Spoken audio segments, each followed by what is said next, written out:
Сәлем, менің құрметті оқырмандарым. Бүгін сіздермен бірге осындай керемет нанның рецептімен бөлісетін боламын. Өте дәмді, жұмсақ болып шығады. Әрі бетіне тек қана жұмыртқа жақпаймыз, оның да құпиясын айтатын боламын. Видеоны міндетті түрде соңына дейін қарап, көріп, осы рецепт бойынша дайындап көріңіздер. Міндетті түрде соңына дейін көріңіздер, осындай іші толықтай керемет болып пісетін болады. Ең алдымен кішкентай ыдысымызға кішкене су құямыз. Бір шай қасықта қант салып, оны толықтай ерітіп, бір шай қасықта дрожь салып, бетін жауып тұндырып қоямыз. Ыдысымызға сүтімізді құйып аламыз, оның үстінен сұйық майымызды құямыз. Өз мөлшерлеріңізде қалауларыңызша тұз саласыздар. Мен бір ас қасықта тұз салдым. Содан соң кішкене мөлшерде ғана ыстық су құйып жібердім. Менде сүт кішкене салқындау болғаннан соң, сосын осындай сары майымыздан 82% майымыздан 2 ас қасықта салып жібердім.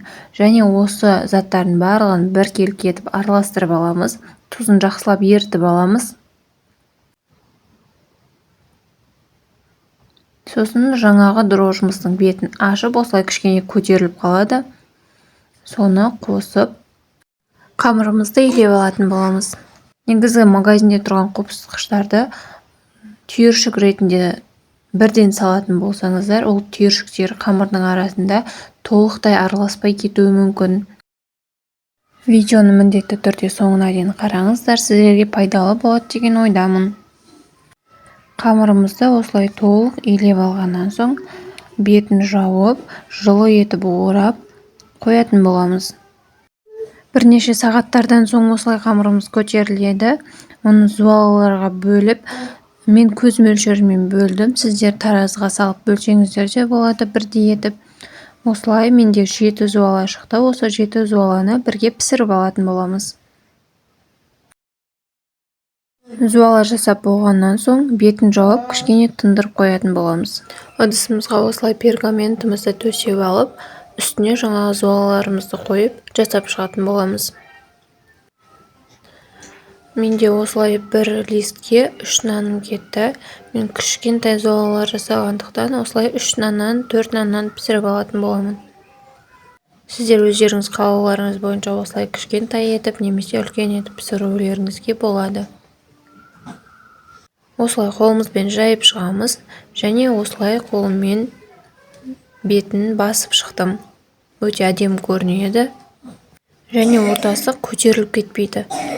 Бізде нанды пісірген кезде ортасы көтеріліп кетеді ғой, солай көтеріліп кетпейтін болады. Осылай бірінші басып шығасыздар. Сосын вилкамен міндетті түрде үстінен, тура басқандарыңыздың үстінен вилкамен соғып шығатын боласыздар. Өйткені жаңа қолымызбен басқанымыздың үсті де көтеріліп кетуі мүмкін. Оған сенім жоқ. Вилкамен соғып шықсаңыздар, ол жер міндетті түрде көтерілмейтін болады. Осылай дайындап болғаннан соң, бетіне жағатын жұмыртқамызды дайындаймыз. Яғни бір жұмыртқаның сарысына осылай құрғақ сүтті салып, үстінен кішкентай су құйып, сұйықтау етіп, нанның бетіне жағатын боламыз. Тек қана жұмыртқа жаққан кезде нанымыздың беті жұмыртқаланып тұрады ғой. Бұл жерде ондай болмайды, өте дәмді болып піседі. Құрғақ сүтті міндетті түрде қосып көріңіздер. Құрғақ сүтті бірінші суға араластырып алып, сосын қоссаңыздар да болады, немесе жұмыртқаның бетіне барлығын салсаңыздар да болады. Осылай нанымыздың бетіне толықтай жағып шығатын боламыз. Сосын 200 градуста қызып тұрған пешімізде жарты сағаттай пісіріп аламыз. Осылай толықтай қып-қызыл болып пісіп шығады нанымыз. Пісіріп жатсаңыздар, ас болсын, өте дәмді, керемет нан болып шығады. Міндетті түрде осы рецептпен жасап көріңіздер, керемет болып шығады. Бетіндегі жұмыртқасының дәмі де өте дәмді болады. Жұмсақ үпілдеп қалған нандарымыз дайын.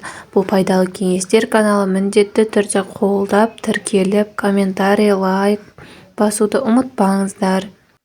Бұл менің алғашқы видеоларым. Сіздерден қолдау күтетін боламын.